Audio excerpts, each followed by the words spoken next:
Hello my loves and welcome back to my channel. Today I'm going to react to top 3 places people shouldn't go and they went there anyway.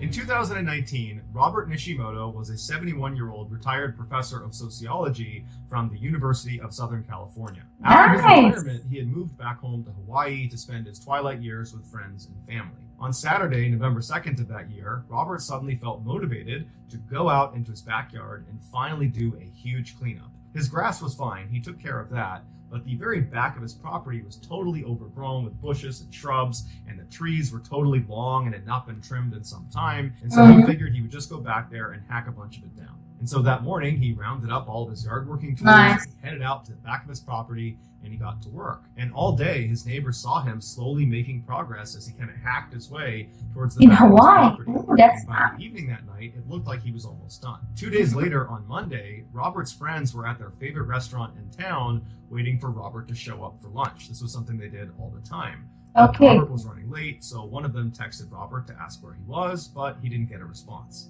After waiting for almost an hour and a half, his friends grew concerned because Robert was not the type of guy to just blow off a lunch meeting and not tell anyone where he was. He was far more likely to be the guy that showed up early and then hounded the others about where they were. And so the friends decided they would drive by Robert's property to make sure everything was okay.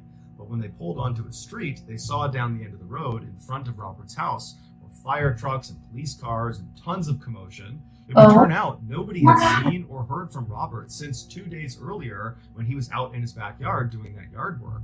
And when his family had tried to get in touch with him all weekend, they hadn't been able to. And so finally, on this Monday, right as the lunch friends are arriving at Robert's property, Robert's own family had called the police to do a welfare check on Robert.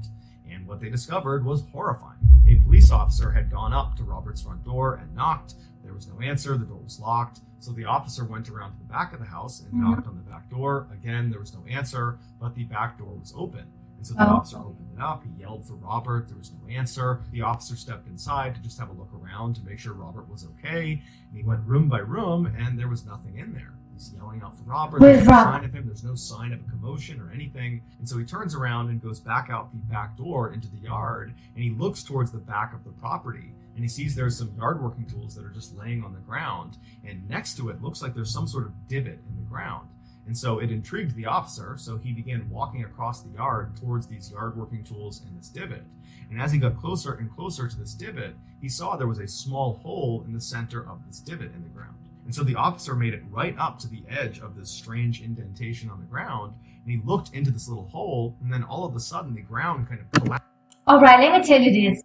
You see, I'm a very precautious person, so when it comes to this, and I don't know, it's like you have a cliff in front of you, and you're just like, oh my god, I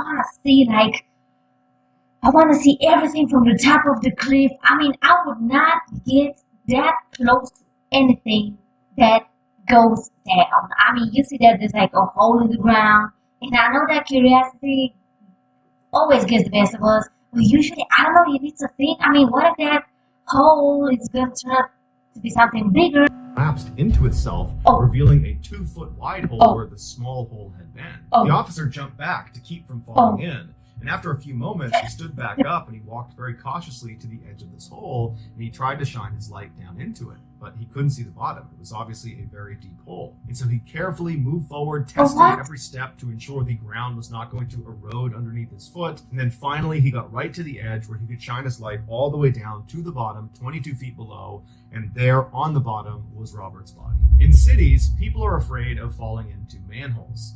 In parts of Hawaii, people are afraid of falling into lava tubes. These tubes form during volcanic eruption. When the lava flow is flowing downstream, it begins to cool, and the exposed section of lava starts to harden and creates this sort of shell around the lava flow that's traveling underneath it. And that lava will continue to flow for months until it completely drains and leaves behind this hollowed out shell that makes this massive tube underground called a lava tube. Oh my god, look at that! Over time, nature just kind of reclaims the outside and inside of these lava tubes, giving the impression from the top looking down that it's just normal earth with trees and plants growing on top of it, but really underneath it is this massive underground hollow tunnel. Robert fell through what is called a skylight, which is a small hole at the top of one of these lava tubes. Because Hawaii is known for having lava tubes all over the island, residents have to be aware of skylights when they're walking around the island. But luckily, in the high trafficked areas, they're very easy to identify and nobody's scared about falling into them. But if you go off the beaten path on the island to areas that are not particularly well trafficked, like Robert's super overgrown back part of his property, you could run into an undiscovered skylight. And experts say those skylights are difficult to identify because a lot of times in these areas that are totally overgrown and off the beaten path, the grass and the brush have kind of grown over the hole, and so you wouldn't necessarily see it. It would look like solid ground, when in reality it was a death trap.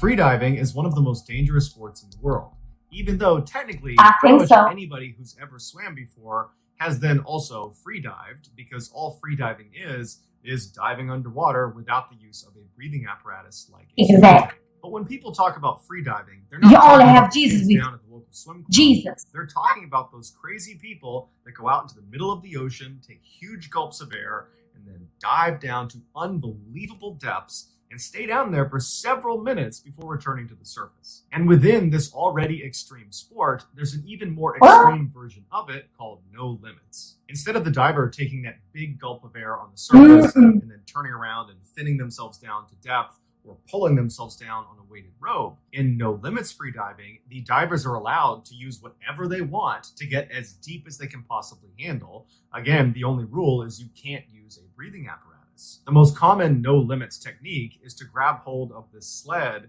that is connected to this bottom weighted vertical cable, and the freediver holds onto that sled. It's released from the surface, and the sled rockets down to whatever their desired depth is, and the diver just holds on.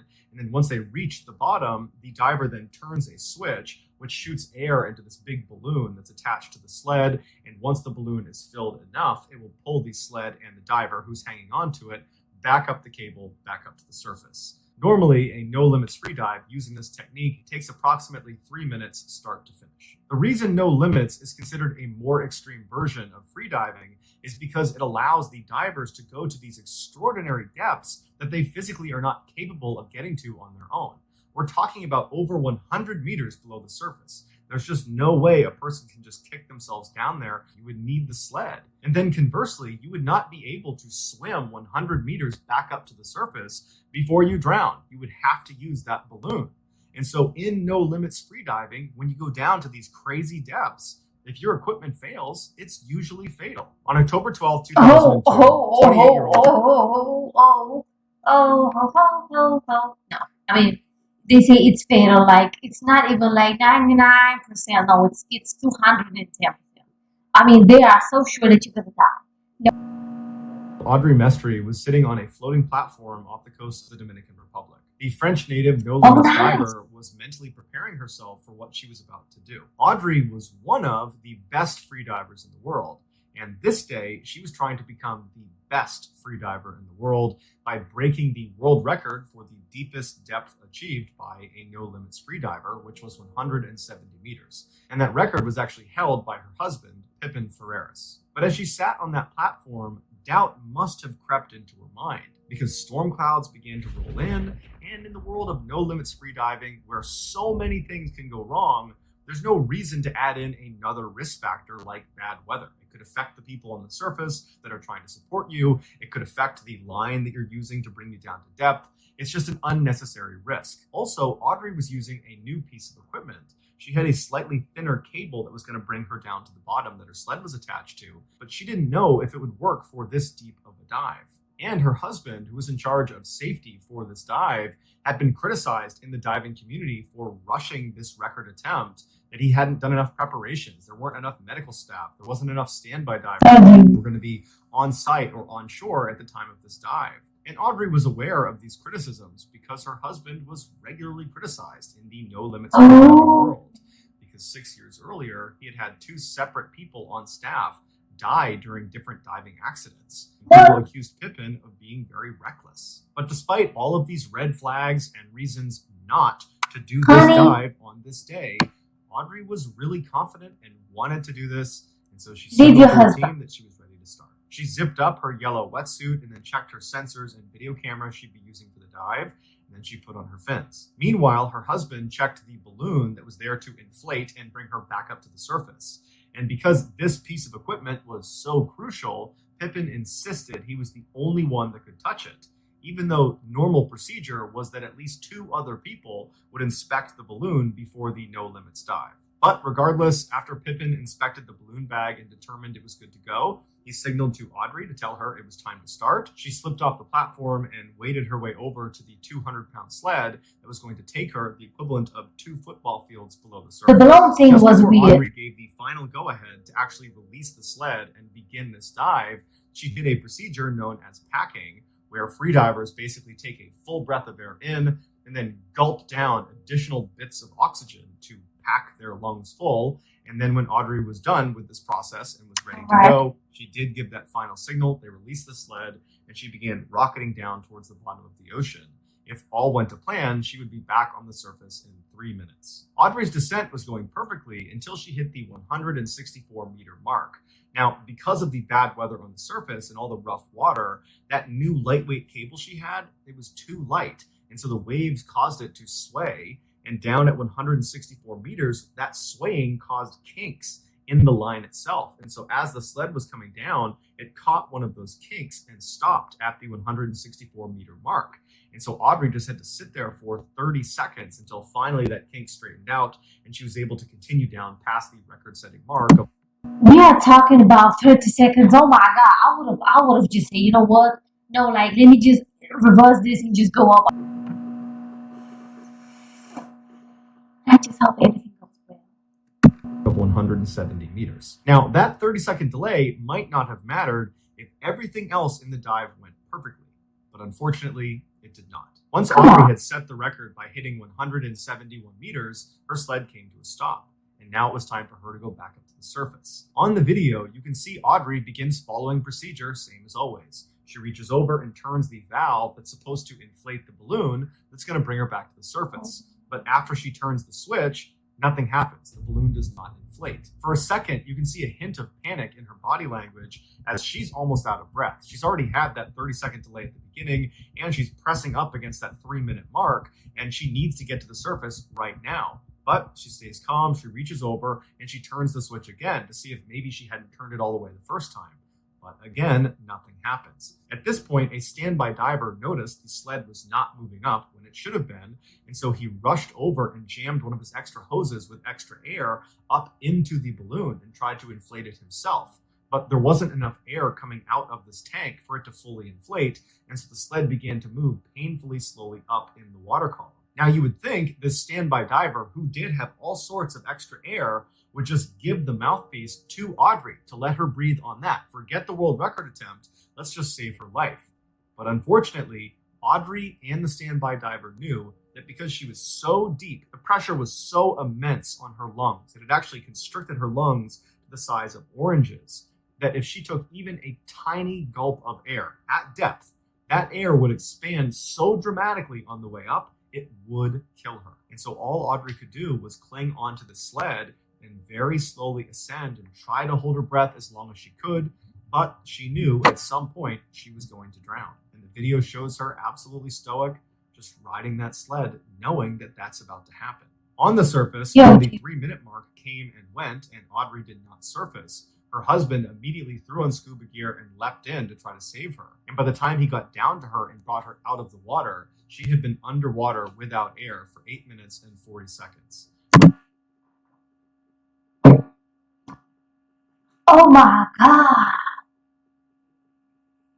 Pippin had kept her underwater for a couple additional minutes, trying to resuscitate her underwater. Audrey was ultimately rushed to a hospital where she was later pronounced dead.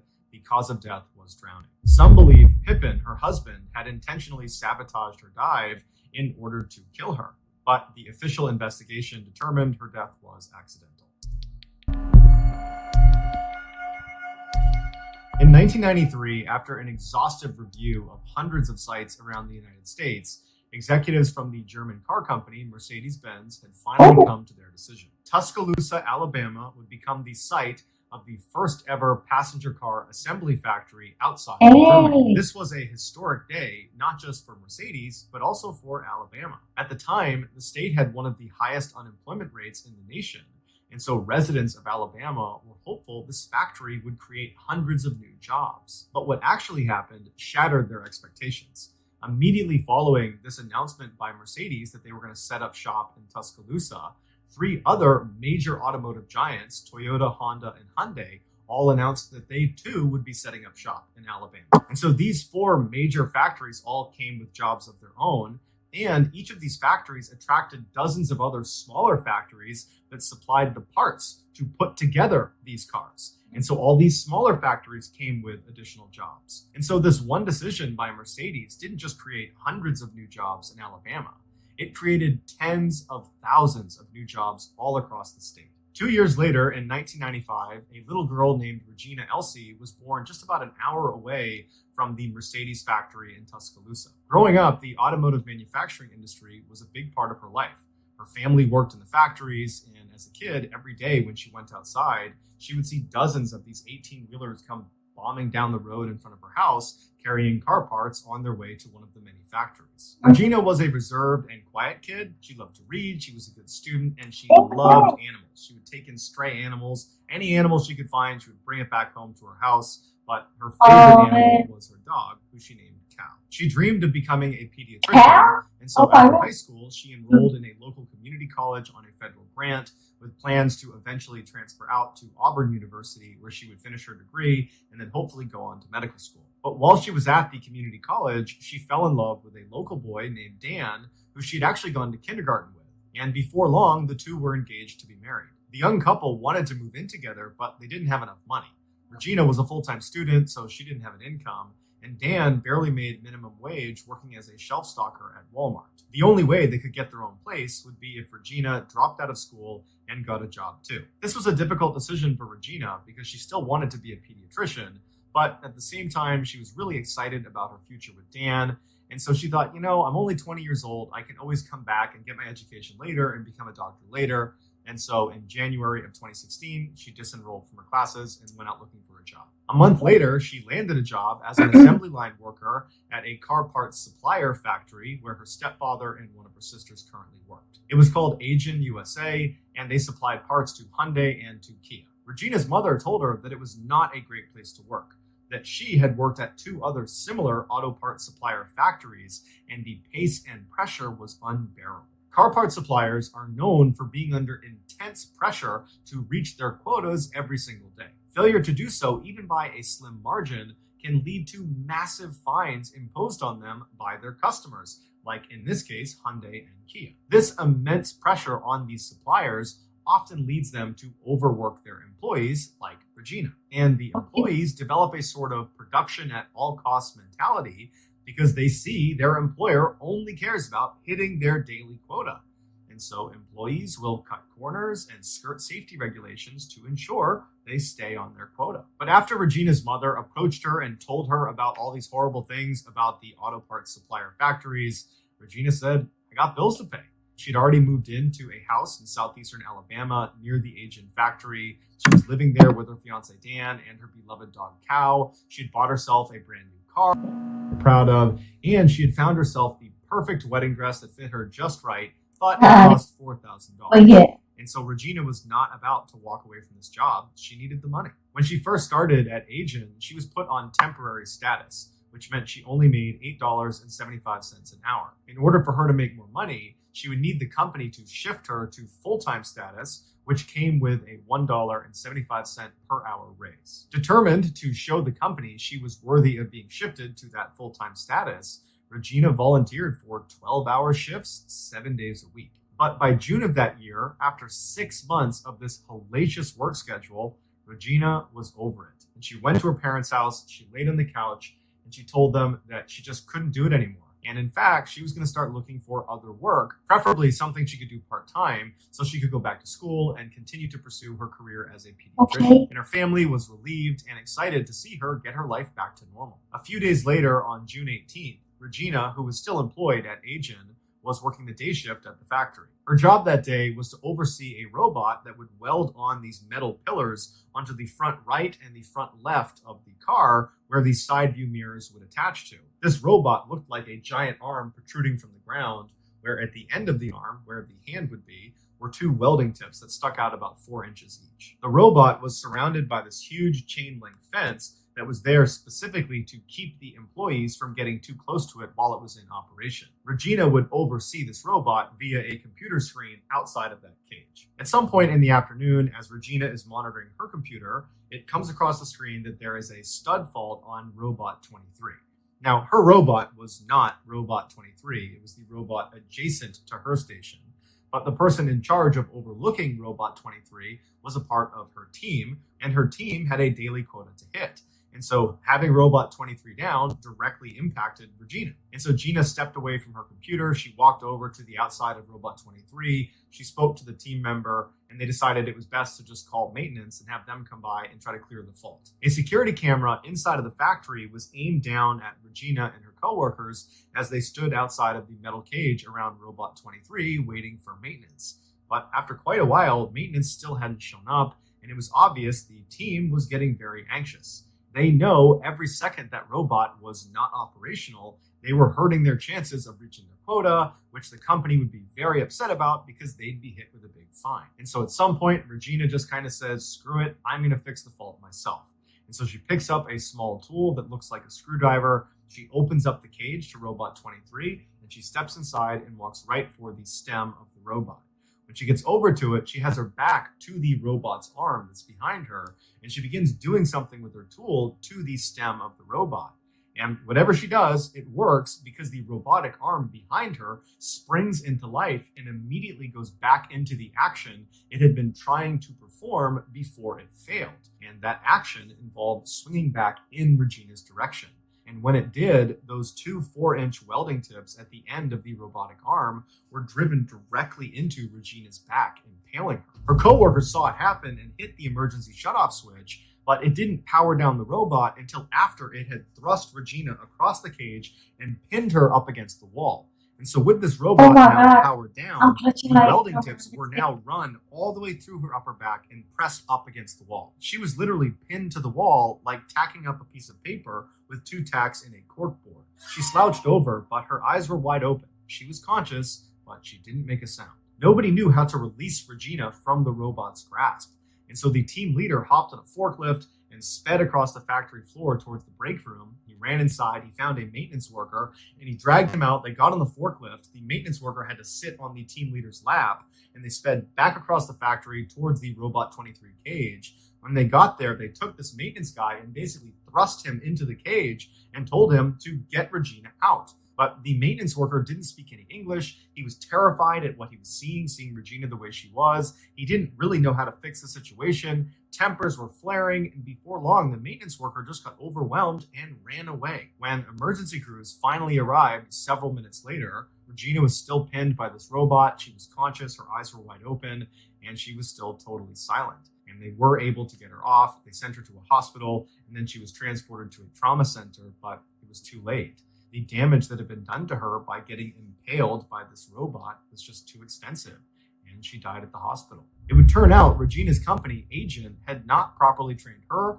or any of her coworkers. 𝗖𝗔𝗣𝗧𝗜𝗢𝗡's policy was to hire people and as fast as possible get them on the floor, helping them reach their quota. And so as a result, Regina and her team members had no idea about a so-called lockout procedure, where if you're going to go inside one of these robots' cages, you need to make sure the power switch has been locked out, meaning it will not turn back on if you fix the fault that has caused your robot to stop. All Regina and her coworkers knew is that the most important thing is hitting your quota at the end of the day.